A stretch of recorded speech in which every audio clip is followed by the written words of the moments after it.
Good evening all of you. आप सभी लोगों का स्वागत है हमारे यूट्यूब चैनल पर। आज हम एलडी ग्रेड परीक्षा 2025 के लिए आप लोगों को लेकर आए हैं। दक्षिण भारत के राजवंश भाग 3 है। भाग 1 और 2 हमने पढ़ा दिया है। अगर आपने नहीं देखा है तो प्लेलिस्ट में से आसानी से आप देख सकते हैं। देखिए, पहला क्वेश्चन दिया है, रवि कीर्ति किस चालुक्य शासक का दरबारी कवि था। कई बार क्वेश्चन पूछे गए हैं, तो ऐसे क्वेश्चनों को हमने पुटअप किया है जिनका आने का चांस बहुत ज़्यादा है। इसलिए ऐसे वीडियो को जो है और ऐसे प्रश्नों को आप नोट करते चलें, या एक दो बार देखेंगे तो ऐसे ही सहज से याद हो जाएगा। तो इसका आंसर होगा पुलकेशिन द्वितीय का दरबारी कवि था। तो रवि कीर्ति किस चालुक्य शासक का दरबारी कवि था, तो इसका आंसर आप बताएंगे कि पुलकेशिन द्वितीय का दरबारी कवि था। अब कुछ इम्पोर्टेंट फैक्ट देखिए रवि कीर्ति से क्या है यहाँ पर, क्योंकि एक क्वेश्चन के अनेक जो है प्रश्न उत्तर आपको हमारे चैनल के माध्यम से दिए जा रहे हैं। तो पहला फैक्ट है कि रवि कीर्ति जैन मत का अनुयायी था। अगर ये क्वेश्चन आता है कि रवि कीर्ति जो था किसका अनुयायी था, तो आप देंगे जैन मत का, ठीक है, यानी जैन धर्म से रिलेटेड रवि कीर्ति था। अगला पॉइंट है कि इसी ने ऐहोल अभिलेख की रचना की थी। तो जो प्रसिद्ध ऐहोल अभिलेख है, अगर वो किसने लिखा है तो वह रवि कीर्ति ने इसको लिखा हुआ है। और यही ऐहोल अभिलेख से ही पुलकेशिन द्वितीय और हर्ष के युद्ध का वर्णन भी मिलता है। तो ये भी क्वेश्चन कई बार बना हुआ है कि वो कौन सा अभिलेख है जिससे पुलकेशिन द्वितीय और हर्ष के युद्ध का वर्णन मिलता है, तो वह है आपका ऐहोल अभिलेख। ऐहोल अभिलेख किसने लिखा है, तो रवि कीर्ति ने लिखा हुआ है, ठीक है। एक अन्य फैक्ट है, देखिए रवि कीर्ति की तुलना जो है कालिदास एवं भावरी से की गई है। तो रवि कीर्ति की तुलना कालिदास एवं भावरी से की गई है। इस फैक्ट को भी आप याद रखिएगा, ठीक है। आने वाली जो परीक्षा आपकी है एलटी ग्रेड 2025 के लिए सामाजिक विज्ञान, इतिहास और पॉलिटिकल साइंस के लिए हमने बहुत से वीडियो बनाए हुए हैं। और इसमें जो पाश्चात्य दार्शनिक है, जैसे हाफ्स, लाक, रूसो हो गया, ग्रीन हो गए, बेंथम हो गए, लाक, जितने भी हैं ये सब पाश्चात्य दार्शनिकों का हमने कोटेशन एक ही जगह सबका लिखा हुआ है, ठीक है।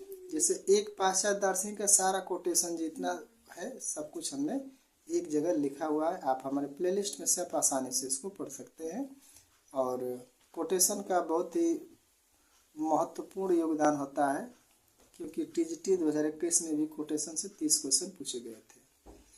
अगला क्वेश्चन देखिए, किस चोल राजा ने नौसेना प्रारंभ की थी। तो नौसेना प्रारंभ करने वाला कौन सा था, तो इसका आंसर होगा राजराज प्रथम। तो राजराज प्रथम के द्वारा चोलों में नौसेना प्रारंभ की गई थी।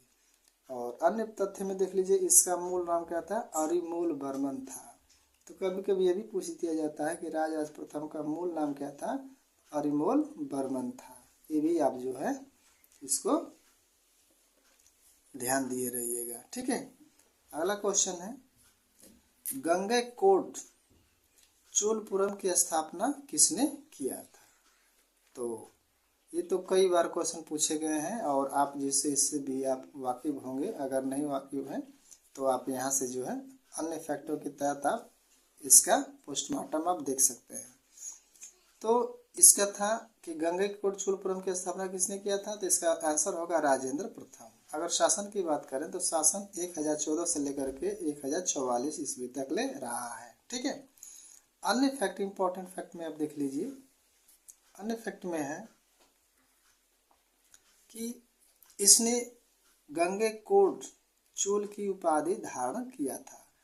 तो ये कई बार क्वेश्चन पूछा गया, गंगैकोंड चोल की उपाधि किसने धारण किया था, तो राजेंद्र प्रथम। अगला फैक्ट में है, इसकी विजय की जानकारी कहाँ से मिलती है, तो एक अभिलेख है, यह है तिरुवल्नाडु है। इसी से इसका अभिलेख से जानकारी इसकी मिलती है, ठीक है। इसकी विजय की जानकारी इसी अभिलेख से मिलती है। अगला फैक्ट में है कि यह राजराज प्रथम का पुत्र था। तो राजराज प्रथम का पुत्र कौन था, तो राजेंद्र प्रथम। और इसे चोल शासक में से एक माना जाता था, यानी कि अगर चोल शासक में सबसे महान अगर किसी को कहा जाता था तो वो राजेंद्र प्रथम।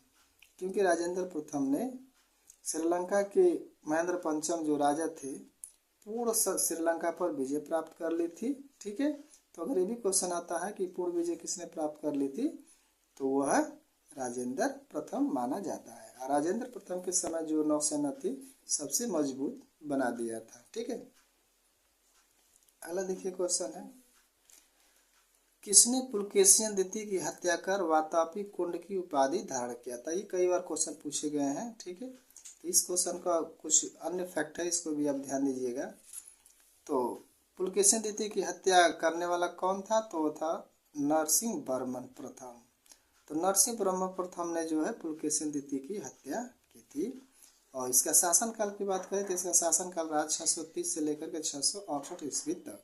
अन्य फैक्ट के तहत देखिए, इसने जो पुलकेशिन द्वितीय की हत्या की थी तो अपने पिता का बदला लेता है। ठीक है, और पिता इसके कौन थे, तो महेंद्र वर्मन। तो महेंद्र वर्मन को जो है पुलकेशिन द्वितीय ने हत्या कर दिया था, उसी का बदला जो है नरसिंह वर्मन ने पुलकेशिन द्वितीय को मार करके लेता है, तो पिता का बदला लेता है। और इसी के द्वारा मामल्लपुरम की स्थापना की जाती है। ये जो था नरसिंह वर्मन, ये मामल्ल था। क्या था ये, मामल्ल था।